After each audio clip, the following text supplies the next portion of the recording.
The time is 3:07 in the afternoon, and today is Wednesday, May 21st, 2025, Yom Revi'i, Chaf Gimel, ER, Tafshin Pei Hey, the 23rd day of ER, 5785, Parshat Behar, Bechukotai, Parshat Behar, Bechukosai. 3:07, the time is very significant because I had counted the amount of words in the Akedah, which means the portion of the binding of Isaac. And it starts in Genesis chapter 22 from the beginning, and it goes to, I forgot the verse, but if you count the entire Parsha, the last words are, I think, Beersheva. I think so. If you go to the end of that portion, it's 307 words, and I verified that last night by counting each word. And this time, this Parsha is very significant and very momentous that we're now in Brander Park, the beautiful Brander Park in Jerusalem, near King George and Meir Shacham Street. And this week's portion is really the basis of the work that I've been involved with for many years. And a lot of people wonder what kind of work I'm doing, what it is. And it's called the PL-89 calendar, and it's based on verses in this week's Torah portion.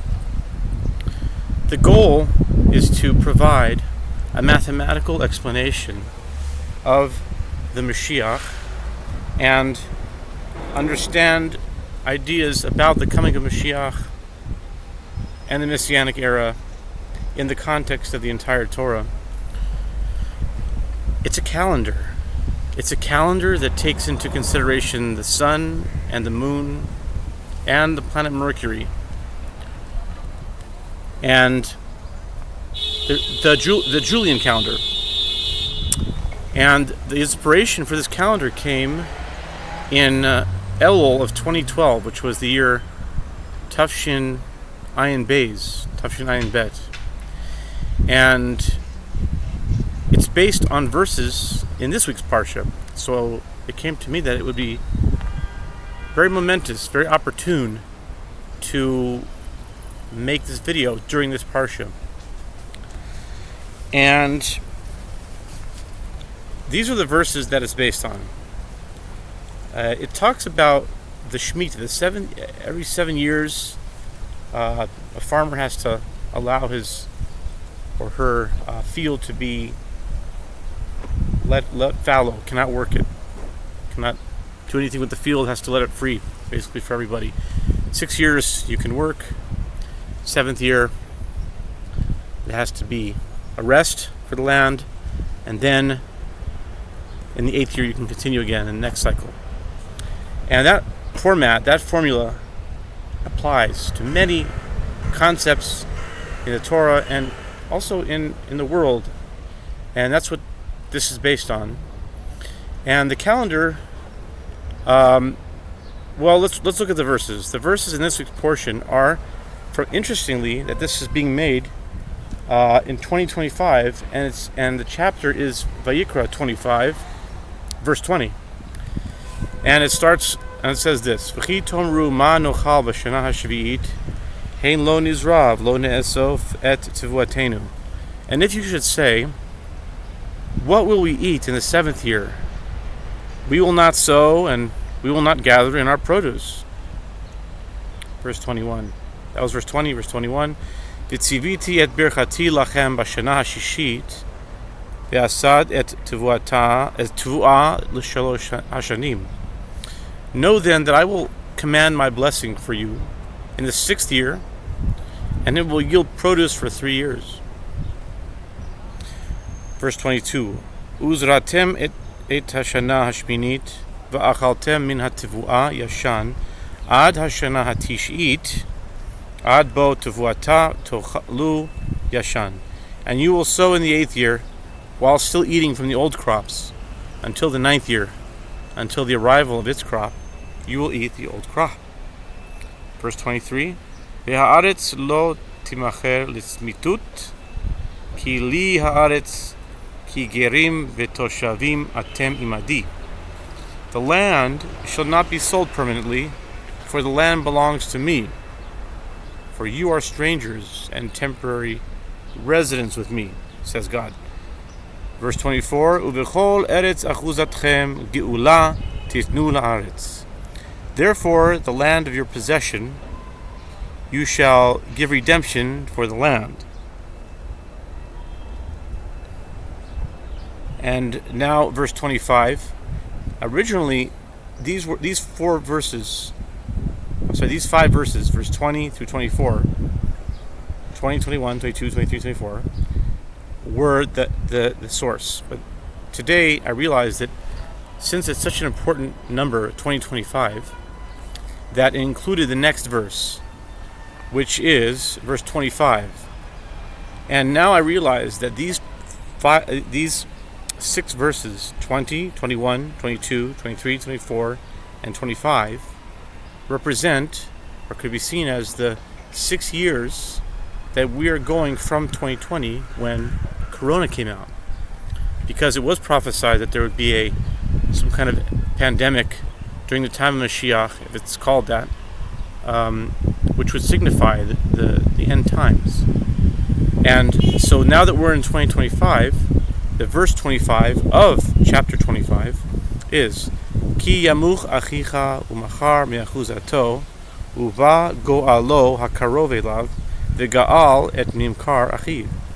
If your brother becomes destitute and sells some of his inherited property, his redeemer, who is related to him, shall come forth and redeem his brother's sale. Now, I realize that this verse has a lot to do with what the holiday is coming up of Shavuot, where we read in the book of Ruth that there was a redeemer who would come and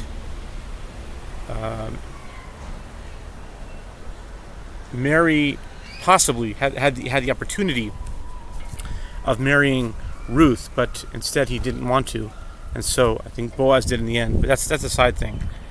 I think that's the case, but it has to do with that portion of Ruth and Shavuot and Geulah, because in this week's Torah portion, I counted 19 times the word Geulah, or a variant of it, like Goel, Geulah, Goalo, those things.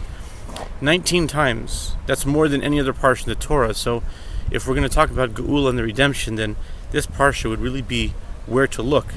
In fact, when a Torah was dedicated to a shul that I went to for several years, every person got a chance to purchase a parsha for themselves within the Torah and have their name written in the placard in that Torah. And the parsha that I chose is this parsha, Parshat Behar, for this very reason, because my purpose and mission in life has to do with finding and revealing the secrets that are hidden within Parshat Behar, about the Shemitah, the Yovel, the Shofar, at the end of the Yovel, the counting, which connects to the Omer that we do, and a special type of Omer counting that I've been counting for many years, that goes not only in the Omer time, but goes throughout the years, every year, without a blessing, of course, because it's not the actual, not considering the mitzvah, but only in the Omer time. But at any rate, these verses are the inspiration of the PL-89 calendar. And you might ask, why is it called PL-89 calendar? What's the 89? Well, it's from these verses. And I'm going to focus on the verse that makes it 89. And you will sow, in verse 22, it says, today is the 23rd of ER, and it's the 21st of May, and the average value is 22. And that's the verse right now, the middle verse, which is, and you will sow in the 8th year, which means you count a Shemitah cycle. You go 7 years, and then the year after that, you start sowing, and you're still eating from the old crops, because God says, if you keep this mitzvah, I will bless your crops so much that you'll have enough for the 6th, the 7th, and the 8th. So that 8, it comes into view. That's where the 8 comes from, of the 89. And while you're still eating these old crops, it says you'll eat it until the 9th year. So the 9th year of the whole cycle is really the 2nd year of the new cycle. It's like in music. The first note and an octave later is the 8th note. First is 8, 2 is 9, etc. It says the 9th year until the arrival of its crop, you will eat the old crop. And back in 2012, when I thought about this verse, or around that time anyway, the question came to me is that why did the Torah say the 8th and the 9th year? Why not the 10th year or the 11th year? Why is it just the 8th and the 9th? I mean, many times in the Torah, 3 is a chazaka. You make an establishment of 3. It should be one might think it would be the 8th, the 9th, and the 10th. We see that God said He'd command the blessing for 3 years. So why does the Torah only underlie the 8th and 9th year? And that 8 and 9 kept repeating itself in my mind. 8 and 9 and 8 and 9 and 8 and 9 over and over again. And then I thought to myself, what's 8 plus 9? 17. But then what's 17 plus 8? 25. And then what's 25 plus 9? 34. So that just appeared to me very clearly that there is a secret pattern, a mathematical code, if you will, in the sequence of adding 8 and 9. Now, when you add the sequence, the string of numbers I just recited was 8 plus 9 plus 8 plus 9. It was 8, 25, 8, 17, 25, and 34. But then another idea came to mind and said 40 needs to be the line of demarcation, the equator, if you will, or the cutoff point.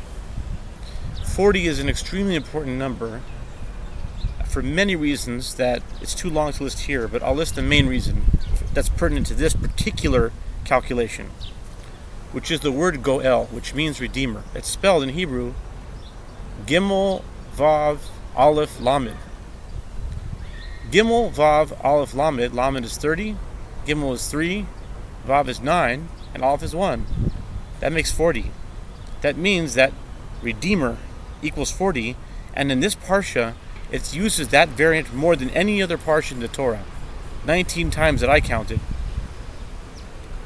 But possibly more. And if it's about the Mashiach, and we talk about the complete redemption, it would make sense that the Parsha that mentions that word the most times would be the place to look.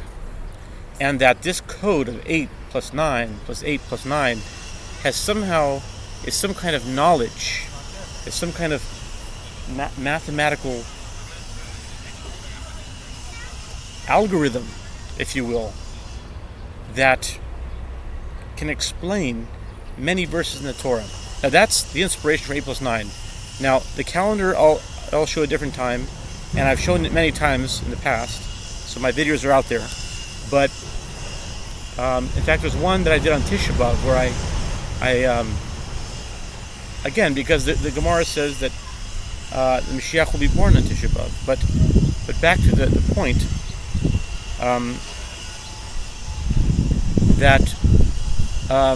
that was the first set of verses. Now, this amount of time, with leaving out the mathematics, this PL-89 calendar marks a period of 90 days. It's called the Mercury calendar because, according to published data, the orbit of Mercury around the Sun is 87 point something, which is basically 88. It's the majority of 90 days. And 89 is the average. It's like 88 and 90. 89 is the average, which jives in very well with this 89 sequence. And there's much talk about the Lubavitcher Rebbe's 89th birthday. which also has to do with this. And he is also a part of the redemption in a major way.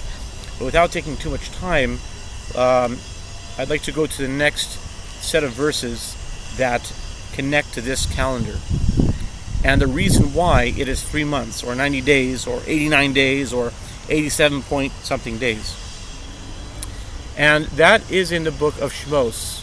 Sefer Shmos, Perek Beis, Perek Bet, the first 3 verses. The verses state, Vayelech ish mi-beit Levi, vayikach et bat Levi.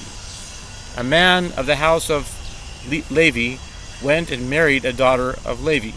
And we know that to be Amram and Yochebed. Vatahar ha'isha vateled ben vatera oto ki tovhu vatitzpeneu shlosha yirachim.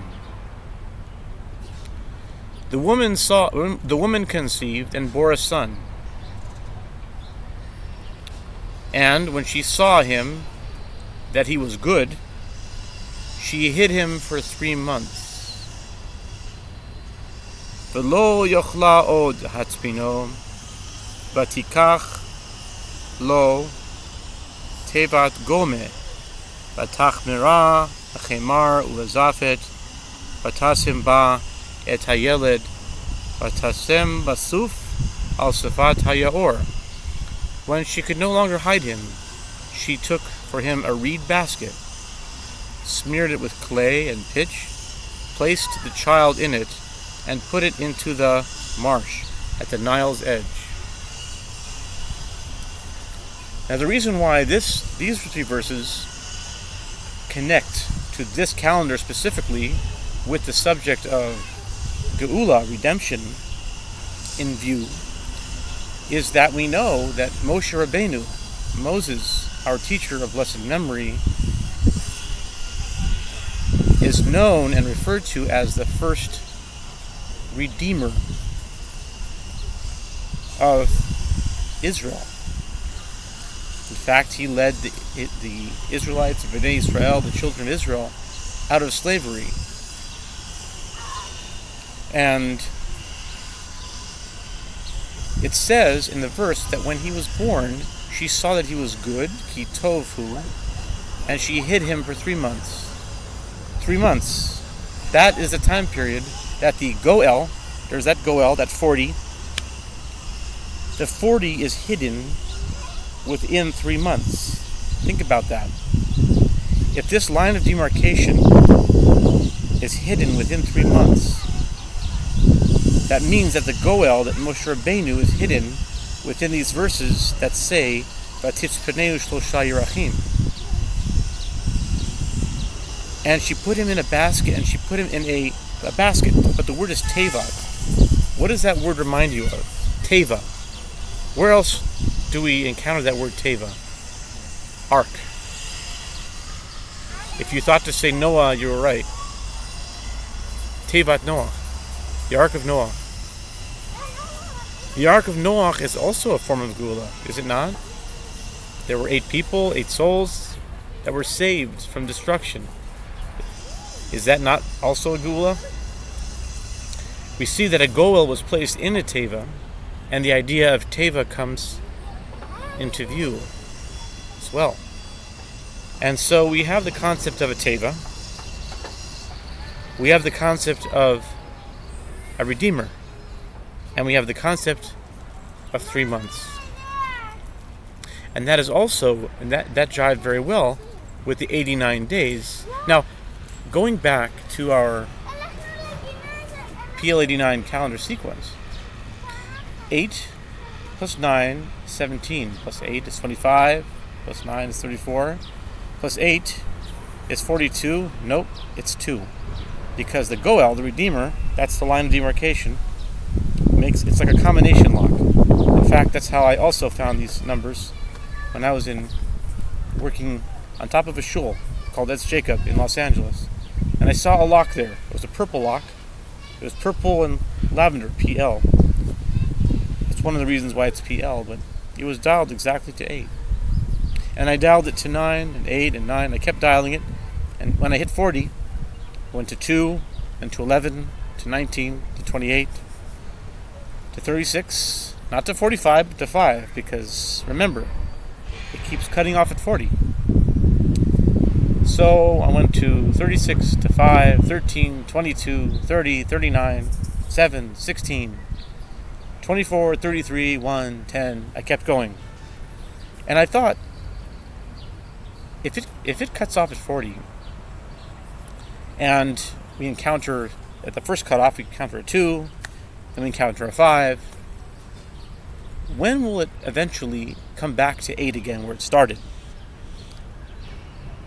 Now, we know from the verses in the Torah that Moses was 80 years old when he led the children of Israel out of Egypt during the redemption story of the Exodus. But I didn't know, after this adding of 8 and 9 over and over again, when I would come back to 8. So I asked people, and I said, is there some sort of algebraic formula to figure out when I'll get back to 8? Because who knows how long it'll go until I get back to 8 again. So I asked people, and either people didn't care, or didn't know, or didn't care enough to say, but I think most people would probably maybe not know an equation, how to figure that out. But I wanted to know, so I counted it out myself.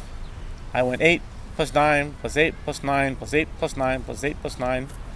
And we can call this formula 8940. And after doing it until the number 80, which was actually 40, is when it comes back to 8 again.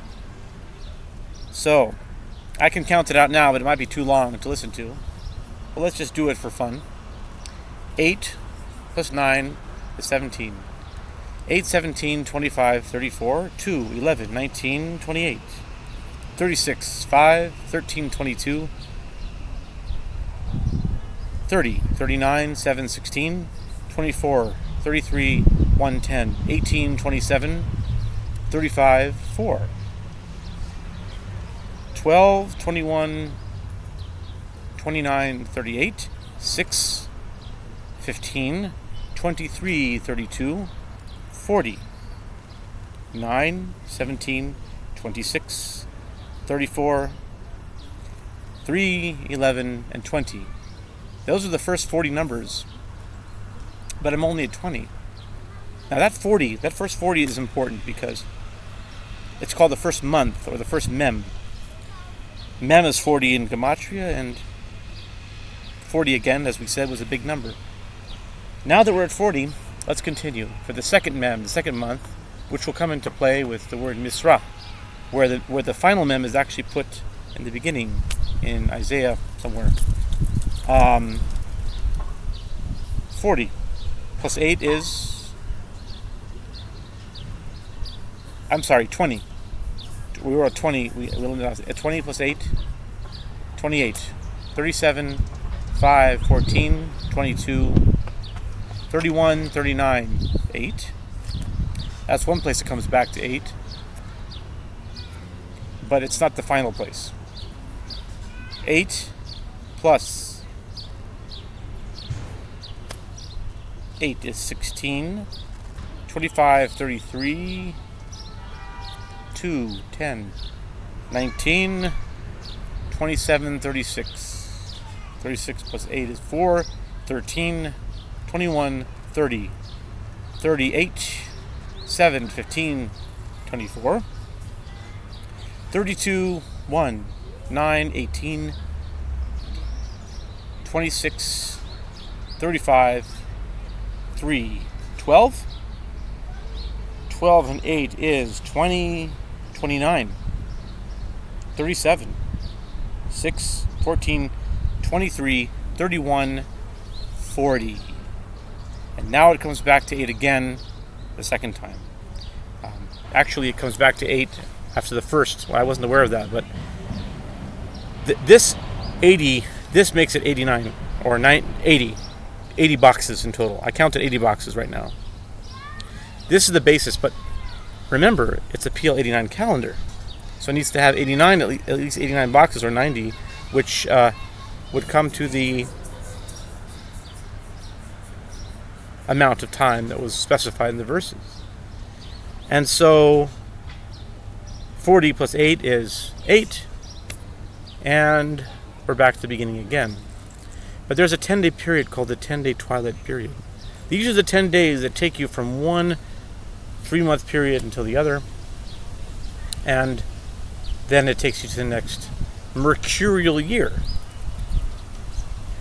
And I realized that this sequence, the way this chart is structured, it's structured in a pattern of 8 columns by 10 rows. And I realized when I saw there is a list of it's called the 72-letter name, which is the next set of verses that this calendar is based on. I realized that the same aspect ratio, the same Y and X formula, same Y and X structure, is for the 72-letter name, which is derived from a combination of 3 verses in the book of Exodus about the splitting of the Red Sea, which has, each verse has 72 letters exactly, which comes to a total of 216 letters. But it's called the 72-letter name. And the same pattern of 72 applies to 80, of course. 8 times 9, 89. 8 times 9 is 72, which is the exact structure of the 72-letter names. Only in Hebrew you read it from right to left, and in the numbering system, or in English, you read from left to right. But it's done through both. Now, there's different ways of reading this 72-letter name. It's brought down, I believe, in the Zohar, and it's brought down in other Kabbalistic works, say for Raziel, Hamalach, I believe. But this 72-letter name is derived from passages that talk about God protecting the children of Israel, and the angel of God that stood before the camp and went behind, and the cloud that went behind, that was the moments immediately preceding the most momentous occasion in the history of our people. And I will read those verses. With that, God willing, I will conclude. And here it is.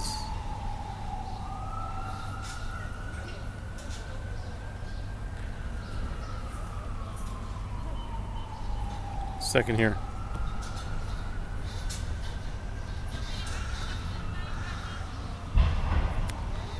It's Exodus chapter 19. I'm sorry, chapter 14, verses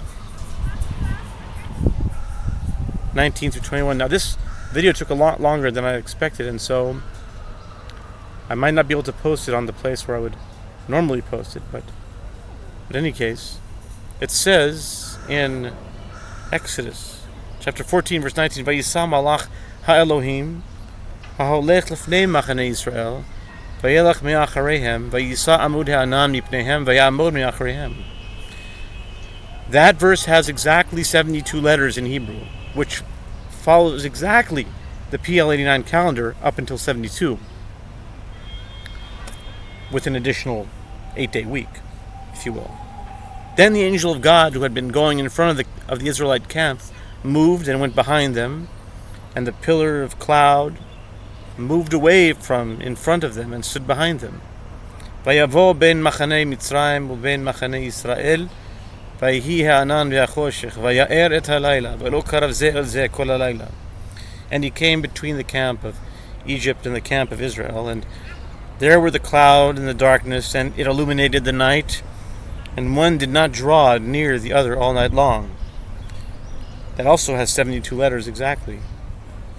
Vayet Moshe et yado al hayam vayolach Adonai et hayam beruach kadim aza kol halayla vayasem et hayam lecharava vayibaku hamayim.